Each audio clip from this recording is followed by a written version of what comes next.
All right, everyone. Big Lots has filed for bankruptcy and is apparently being bought out by another company. Just another relic of Bidenflation and lockdownerism, actually. That's literally what they're citing, by the way, in the bankruptcy proceedings. So that's their words, not mine. Link in the description, archived, of course. I've been to Big Lots before. There's one actually down near the Home Depot here in Rutland. I think that it's a pretty cool store. Some of the stuff there is not really up my alley, like cheap furniture and ceramics and stuff like that. But their food section has always been very interesting because they get like a totally random assortment of shit that comes in. Like they used to have this yellow lentil curry. It was like basically like MRE food. And it was actually really fucking good. They also had like a saffron rice that I liked. To combine those two together, I still have fond memories being in the bedroom with the yellow lentils, the dal, and the rice, and watching Lord of the Rings or Star Wars. I would typically watch Star Wars Episode 1 because, it's humorous. I thought it was good. I gave it a 6 out of 10. Some people hated the movie. I thought that it was pretty great, actually. Pod racing is, it became Legos and everything else. Okay, I'm a millennial, so I can't help it. But Big Lots is going under mainly because of Bidenflation. The problem is this. When you have considerable inflation, you have basically two things you can do if you're a business. Well, there are a few other options, but typically they're not taken. You can shrinkflate, which is that you can shrink the size of a product while maintaining the same price. So the 12-ounce box of cereal is now 11 ounces or something like that. You can compensate that way and hope that people don't notice. They will notice. This is the internet era. Or you can increase the price because you have to make up the difference. Or you can start cutting employees and or work hours and or wages. If you cut wages, of course, you're screwing your workers because things cost more now. So, workers will just flee on their own. So typically you don't want to do that. So typically you'll cut hours or something like that. This happens all across the board. Big Lots is a fairly big company, pun intended. To have them filing for bankruptcy despite having a reasonably good business model, all things considered, is rather telling. Businesses simply, this is a big corporation. This isn't some ma and pa store. I see plenty of empty ma and pa stores and regional chains and stuff like that because of the inflation rate and other problems as well. I see it all the time. Small town America has been badly impacted by it. Rutland is a lot more seedy than it used to be. It's having problems. Generally speaking, the businesses are able to uphold themselves, but there are some exceptions, and unfortunately some of them are the exact businesses that you don't want to leave town. Big Lots is, again, right next to Home Depot. It's convenient for shopping purposes within that plaza. I'm not a huge fan of box stores in general. I prefer ma and pa or smaller like regional chains. But it is, in its particular location, it definitely helps the other businesses around it. And then you have ma and pa stores that have gone under, like the Yellow Deli. I don't know. They say that they're closed for renovation.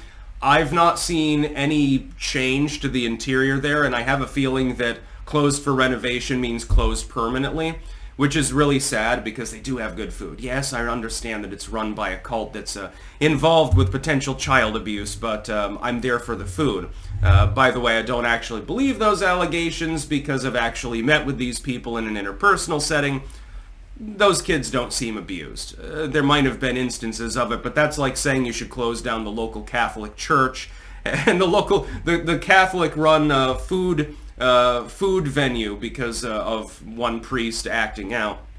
But anyway, Big Lots is going under. This is due to Bidenflation. What happened is that the economy got cooked. So everything costs more. Well, people can't afford to buy as much now, can they?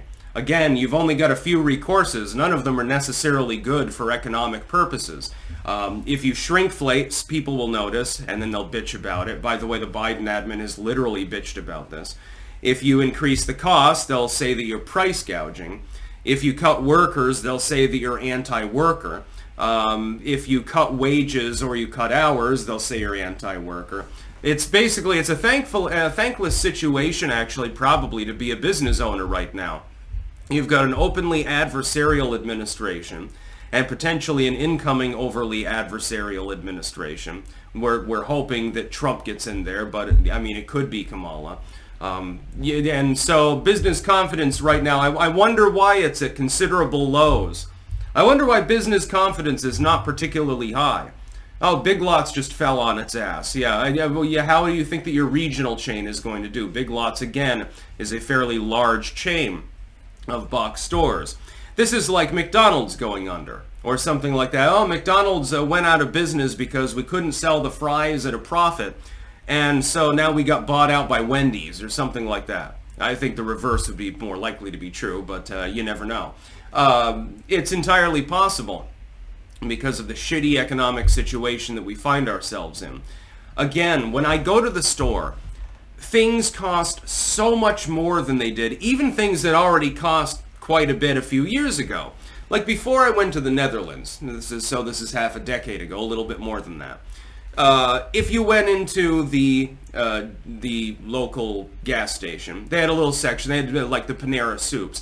I only ate them a couple times. They're pretty good, but for the price, I'd rather get Campbell's. And they were $4.99. They're $7.99 right now. The price has almost doubled over the course of a very short period of time. And most of that has happened in the last couple of years. Didn't happen under the Trump administration. No, the prices were actually deflating at times under Trump. Not for the entire term, but at a couple of quarters. You had a deflationary economy. People's wages were going up and the prices actually were roughly the same. So people had more purchasing power. It was literally power to the people when you think about it, which is hilariously ironic considering he's the Republican candidate. Never thought I'd live to see the day, by the way, the current political situation. Never expected it. No, that's one thing that I definitely did not predict. I was wrong on that one. And if I had told anyone, by the way, like let's say that I'm on YouTube in 2008, let's say I go back in time and make a video saying Donald Trump's going to be the president, almost get killed, and then Joe Biden is going to refuse to run for re-election due to incapacity, but the legacy media will actually successfully manage to blockade any talk about it. Nobody would believe me. They'd think I was goddamn nuts. And they'd be right to think it, by the way. Then again, nobody really could have guessed that Mitt Romney would ever be a presidential contender of any note. So, you know, people have maybe a little bit of a lack of foresight sometimes. That's about all. Peace out.